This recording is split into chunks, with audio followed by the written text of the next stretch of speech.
Hello everyone. तो welcome once again and my name is Tushar Jai Sahitya and आज हम बात करने वाले फिजिक्स की बहुत ऐसे एक इंपॉर्टेंट टूल की जो हमें पूरे मैकेनिक्स के सवालों में और ट्वेल्थ के क्वेश्चंस में भी हेल्प करता है। ठीक है, तो टॉपिक का जो नाम है यहाँ पे that is actually choice of axis.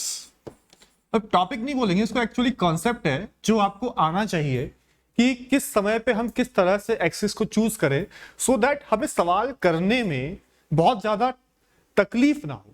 ठीक है, हम बहुत इजीली उस क्वेश्चन को सॉल्व कर सके बिना किसी बहुत ज्यादा तकलीफ के। ठीक है, तो एक क्वेश्चन को यहां पर देखते हैं।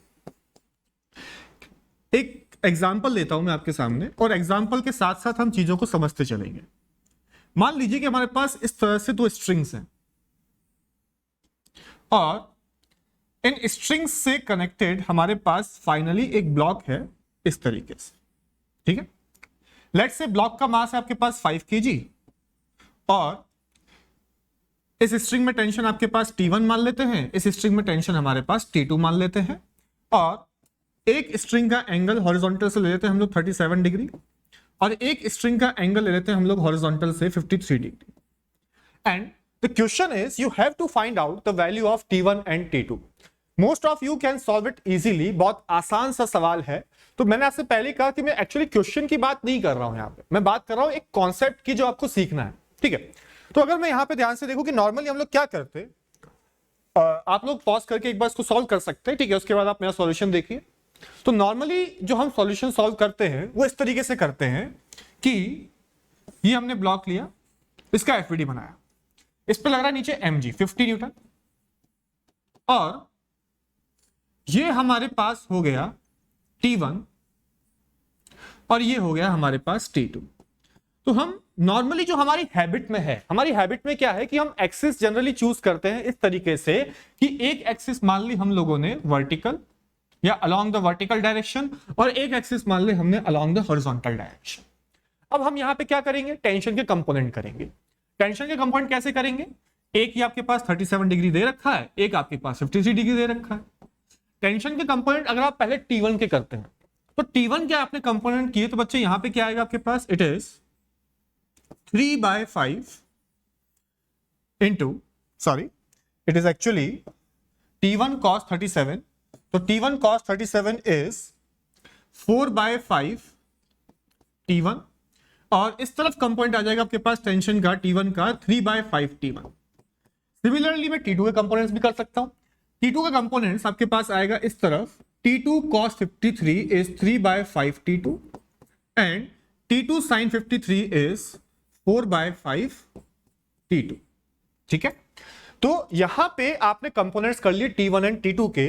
तो फोर्सेस क्या मिल रहे हैं आपको अलोंग द वर्टिकल डायरेक्शन, अगर आप देखोगे तो 3/5 T1 प्लस 4 T2/5, तो it is actually 3 T1/5 plus 4 T2/5 और इस ब्लॉक पे नीचे लग रहा है आपके पास 50। तो वर्टिकल डायरेक्शन में जब आप फोर्सेस को बैलेंस करेंगे तो आपको इक्वेशन मिलेगी 3T1 plus 4T2 divided by 5 is equal to इसका वेट कितना है, mg की वैल्यू 50 है हमारे पास, तो आपने इसको 50 लिख दिया और you can write it as 3T1 plus 4T2 is equal to 50 into 5 250। ये हो गई मेरी इक्वेशन नंबर 1। चलिए इसके बाद सेकंड इक्वेशन पे चलते हैं। सेकंड इक्वेशन कहां मिलेगी, मुझे इन हॉरिजॉन्टल फोर्सेस की बात करनी है। टेंशन के हॉरिजॉन्टल कंपोनेंट्स क्या आ जाएगा, ये हमारे पास, ये आ जाएगा आपके पास 4/5 T1, ये आ जाएगा हमारे पास 3/5 T2। ठीक है, तो यहां पे अगर आप हॉरिजॉन्टल डायरेक्शन में फोर्सेस को बैलेंस करेंगे तो आपको इक्वेशन क्या मिलेगी, आपको मिलेगी 4/5 T1 is equal to 3/5 T2। 5 से 5 को मार दीजिए, आपके पास मिलेगा 4T1 is equal to 3T2। This is your equation number 2। Equation number 2 हमारे पास ये है। इक्वेशन नंबर 1 वहां से कॉपी कर लेते हैं, 3T1 plus 4T2 is equal to 50। आप बहुत इजीली इसको सॉल्व कर सकते हैं, बहुत ज्यादा मैथमेटिक्स नहीं है। बट एक्चुअली मुझे ये सॉल्यूशन भी बहुत लंबा लगता है, मतलब मेरे हिसाब से सॉल्यूशन बहुत लेंदी है, हम इसको और आसानी से सॉल्व कर सकते हैं। ठीक है, एक मेथड और सीख लेते हैं यहां पे, लेट्स से कैसे। डायग्राम को दोबारा बनाते हैं। ये हमारे पास 5 kg का ब्लॉक था। 5 kg के ब्लॉक पे mg लगाया था आपने 50 और एक टेंशन इधर की तरफ T1 मानी थी और एक टेंशन इधर की तरफ आपने T2 माना था। एंगल्स आपको मेंशन है, एक एंगल है आपके पास 53 डिग्री, एक एंगल है आपके पास 37 डिग्री। अब एक्चुअली हम जब भी सवाल देखें तो प्लीज एक्चुअली क्वेश्चन को ऑब्जर्व करना सीखिए, क्वेश्चन को ऑब्जर्व करिए, which will actually help you. यहां पे जब मैंने क्वेश्चन को देखा तो मुझे क्या क्लिक किया उस चीज को आप समझिए। मुझे ये क्लिक किया कि इन दोनों फोर्सेस के बीच का जो एंगल है ना बच्चे, दैट एंगल इज 90 डिग्री। अभी जो 90 डिग्री का आपके पास एंगल है, कुछ क्लिक कर रहा है अपने को। जस्ट थिंक, आप जो भी एक्सिस चूज करते हैं क्या उन दोनों के बीच में एंगल 90 डिग्री होता है? होता है ना। तो मेरे को ये समझ में आ रहा है कि अगर मैं एक एक्सिस इस T1 के अलोंग ले लूं, that is in this direction, और एक एक्सिस इस T2 के अलोंग ले लूं, तो क्या ये दोनों एक्सिस आपस में एक दूसरे के परपेंडिकुलर दिखाई दे रही है? बिल्कुल दिख रही है। तो T2 जो है आपके पास वो इस तरफ कहीं आएगा, T1 जो है आपके पास कहीं इस तरफ आएगा, और ये आपके पास 50 न्यूटन। ठीक है, अब 50 न्यूटन का हम एंगल निकाल लेते हैं। कितना आएगा भाई? ये एंगल आपके 53 डिग्री है और ये एंगल आपके पास हॉरिजॉन्टल से 37 डिग्री है। ठीक है, मुझे चाहिए 50 न्यूटन का एंगल, या तो मुझे ये एंगल बता दीजिए, है ना, या फिर मुझे ये एंगल बता दीजिए। तो यहां पे आप बहुत इजीली निकाल सकते हैं कि आपका 53 डिग्री है, तो बच्चे ये एंगल आपके पास 37 डिग्री होगा। पूरा एंगल 90 है, 90 - 50 37। अब ये एंगल्स मुझे यहां पर वर्टिकली अपोजिट एंगल दिख रहे हैं, तो बच्चे ये एंगल आ जाएगा 37 डिग्री।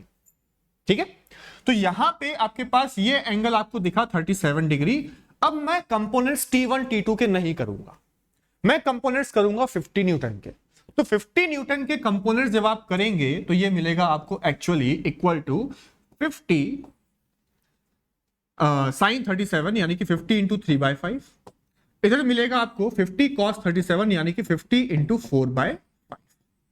ठीक है, क्या आ जाएगा यहां से? 30 न्यूटन। यहां से आ जाएगा आपके पास 40 न्यूटन। अब जब आप इस डायरेक्शन के फोर्सेस को बैलेंस करेंगे तो T1 की वैल्यू कितनी आई बताइए? T1 is equal to 30 newton and T2 is equal to 40 newton. अब देखिए, अगर आपने पिछले वाले तरीके से सॉल्व किया होता, जो आपने एक्सिस चूज करी थी यहां पर हॉरिजॉन्टल एंड वर्टिकल, कैलकुलेशन का अमाउंट देखिए और इस वाले तरीके में कैलकुलेशन का अमाउंट देखिए कितना सा रह गया। एक्चुअली आपको इस डिफरेंस को सीखना है। ठीक है, कि यहां पे मेरी जो ऑब्जर्वेशन थी वो क्या थी, मैं आपसे शेयर करता हूं कि मुझे जो फोर्सेस चाहिए वो दोनों फोर्सेस म्यूचुअली परपेंडिकुलर हैं, ऑलरेडी हैं, तो क्यों ना मैं एक्सिस उन्हीं के अलोंग ले लूं। तो एक्चुअली ये हम चीज सीखते कैसे हैं? जब भी आप क्वेश्चन करते हैं तो आप दोनों एक्सिस लीजिए, कोई दिक्कत नहीं है। विद टाइम विद क्वेश्चंस आपको समझ में आने लगेगा कि ये एक्सिस लेना मेरे लिए ज्यादा बेनिफिशियल है compare to horizontal and vertical. ठीक है, तो ये जो आपके पास केस है, इसमें आपके पास सिस्टम जो है, ब्लॉक जो है वो रेस्ट पे है, तो ब्लॉक चलता हुआ नहीं है, तो हम आराम से कोई भी एक्सिस ले सकते हैं। But it is actually beneficial कि हम फोर्सेस के अलोंग T1 एंड T2 के अलोंग एक्सिस लें और उससे सॉल्व करें, क्योंकि कैलकुलेशन बहुत कम हो जाती है। ठीक है, यू एक्चुअली बिकम फास्ट। ठीक है, अब एक और केस लेते हैं जहां पे ब्लॉक चल रहा हो। ठीक है, तो एक सिंपल सा केस लेते हैं जहां पे ब्लॉक चल रहा है। एक केस मैं आपके सामने लेके चलता हूं, that is actually an inclined plane. Inclined plane का एंगल मैं मान लेता हूं 37 डिग्री। ठीक है, और या जनरल एंगल लेके चलते हैं हम लोग, 37 नहीं, थीटा की टर्म्स पे सॉल्व कर लेते हैं। ठीक है, थीटा मान लेते हैं। इंक्लाइंड प्लेन पे हमने रखा ब्लॉक M। अब मैं आपसे कहूं कि इस ब्लॉक का FBD बनाइए। FBD मतलब इस पे लगने वाले जो फोर्सेस है उनको आप दिखाइए। तो क्या आप फोर्सेस दिखा सकते हैं? बिल्कुल दिखा सकते हैं। एक लगेगा बच्चे इस पे mg, gravitational force vertically downward. ठीक है, अर्थ का अट्रैक्शन है वो उसी डायरेक्शन में लगेगा।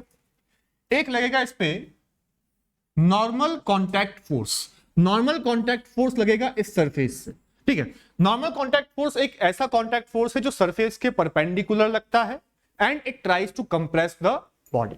ठीक है, नाउ नॉर्मल और mg इस पे दो लगने वाले फोर्सेस हैं। ठीक है, mg लग रहा है हमारे पास वर्टिकली डाउनवर्ड डायरेक्शन में और नॉर्मल लग रहा है इंक्लाइन प्लेन के परपेंडिकुलर या फिर कॉन्टैक्ट सरफेस के परपेंडिकुलर। ये दो फोर्स हमारे पास हैं, ठीक है। अब इस सिचुएशन में मैं आपको कुछ एंगल्स दिखा देता हूं और दो तरीके से सॉल्व करके दिखाता हूं और फिर आपसे पूछता हूं कि आपको कौन सा तरीका अच्छा लगता है और क्यों उस तरीके को प्रेफर करना चाहिए, यह भी आपको समझाएंगे। ये एंगल अगर आपके पास थीटा है तो नॉर्मल का एंगल वर्टिकल से थीटा निकल के आएगा और ये एंगल भी आपके पास थीटा है, ठीक है। तो ध्यान रखिए कि नॉर्मल का एंगल वर्टिकल से थीटा है और इस परपेंडिकुलर लाइन से mg का एंगल थीटा है। इस डायग्राम को मैं आगे अपनी कैलकुलेशंस में यूज करूंगा। तो मैंने क्या किया कि इस ब्लॉक को यहां पर बनाया और मैं सिर्फ अभी इसको ऑब्जर्व कर रहा हूं कि इसके साथ होना क्या चाहिए। आप मुझे ये देख के बताइए कि अगर मैं इस इंक्लाइन प्लेन पे इस ब्लॉक को रिलीज कर दूं तो ये कहां जाए, in which direction it will move, ठीक है। तो it will actually move in this direction. क्या इस ब्लॉक का एक्सेलरेशन डाउन द इंक्लाइन होना चाहिए, ठीक है। तो डाउन द इंक्लाइन ये ब्लॉक हमें मूव करता हुआ दिखाई देगा। हमने एक्सेलरेशन की डायरेक्शन को क्लियरली मेंशन कर दिया। नाउ लेट्स सपोज कि we have two students, one is student A and the other is student B. Student A और बी ने क्या डिफरेंस लिया, पहले हम स्टूडेंट ए की बात करते हैं। उसने क्या किया कि इस एक्सिस को चूज किया। एक एक्सिस उस बच्चे ने मानी अलोंग द इंक्लाइन प्लेन, ये हो गया नॉर्मल कांटेक्ट फोर्स, ये हो गया हमारे पास mg, ठीक है। तो अलोंग द इंक्लाइन प्लेन इसने एक्सिस को चूज किया and what he does, he tries to do the component of mg, जिसमें से कई लोगों को पता भी होगा कंपोनेंट इसके। ये आ गया cos थीटा, क्योंकि बहुत ज्यादा यूज होते तो हम लोग को याद भी हो जाते। ये आ जाएगा आपके पास mg sin थीटा, नहीं याद है तो आप कॉपी कर लीजिए। अब इस स्टूडेंट के हिसाब से मुझे क्या दिखता है कि n और mg cos थीटा को बैलेंस कर देना चाहिए। क्यों, n इधर लग रहा है, ऊपर की तरफ पुश कर रहा है, mg cos थीटा इधर है और इस डायरेक्शन में इसका कोई मूवमेंट है ही नहीं, ठीक है। तो क्या समझ में आया, स्टूडेंट ए लिखता है इक्वेशन नंबर 1 की n is equal to mg cos theta और अलोंग द इंक्लाइन इस पे सिर्फ लगने वाला एक ही फोर्स है तो ये हमें लिखेगा F net is equal to M A. Along the incline force लग रहा है mg sin theta and it is actually equal to M A. तो मास से मास को इसने मार दिया और एक्सेलरेशन बच गया आपके पास g sin theta. These are the answers given by student A, ठीक है। n equal to mg cos theta and a is equal to g sin theta. चलिए अब आपको थोड़ा कंफ्यूज करते हैं। मान लीजिए कि स्टूडेंट बी कहता है कि नहीं यार, मेरे को तो जो है एक्सेस वर्टिकल और हॉरिजॉन्टल लेने में ज्यादा मजा आता है। भैया ठीक है, तो मजे लो, कोई दिक्कत वाली बात नहीं। इसने कहा कि मैं एक्सिस को लेना चाहता हूं, एक एक्सिस मानूंगा मैं हॉरिजॉन्टल और एक एक्सिस मानूंगा मैं वर्टिकल। तो हॉरिजॉन्टल और वर्टिकल एक्सिस इसने अज्यूम कर लिया। लगने वाले फोर्सेस थोड़ी चेंज हो जाएंगे, होंगे क्या बताइए? लगने वाले फोर्सेस चेंज नहीं हुए, वो नॉर्मल और mg ही हैं। अब मैंने क्या किया कि नॉर्मल को बनाया इधर और mg को बनाया इधर और ये एंगल मेरे पास थीटा। देखिए ये एंगल मैं ऑलरेडी इसके पहले वाली स्लाइड में मेंशन कर चुका हूं कि नॉर्मल का एंगल वर्टिकल से थीटा और mg का इस नॉर्मल की डायरेक्शन से एंगल थीटा है। इसको मैंने यूज किया। अब इसने क्या किया, कंपोनेंट्स किए नॉर्मल के। ये बोलता है कि n cos थीटा और ये बोलता है n sin थीटा, सही है। इसने कंपोनेंट्स किए, एक किया वर्टिकल डायरेक्शन में n cos थीटा, एक किया हॉरिजॉन्टल डायरेक्शन में n sin थीटा। अब n cos थीटा किसके बराबर, ये लिखेगा, मान लो इसने लिखा कि n cos थीटा बराबर mg। स्टूडेंट बी ने ऐसा लिखा, ठीक है, हम नहीं लिख रहे, स्टूडेंट बी लिख रहा कि n cos थीटा बराबर mg। स्टूडेंट ए क्या लिखता है, n बराबर mg cos थीटा। अब इनमें से कौन सही और कौन गलत, तो मैं आपको बताता हूं कि स्टूडेंट ए के आंसर सही है, स्टूडेंट बी के आंसर जो है वो गलत है। गलती हो कहां रही है, क्या गलती हो रही है और वो गलती हमारे से ना हो, उससे हम कैसे बचें, उसी चीज को हम यहां पे सीखते हैं, ठीक है। तो n cos थीटा बराबर mg, ठीक है, एक्चुअली आपने लिख दिया फोर्सेस देख करके, बट क्या आपने कंसीडर नहीं किया, you didn't consider the direction of acceleration.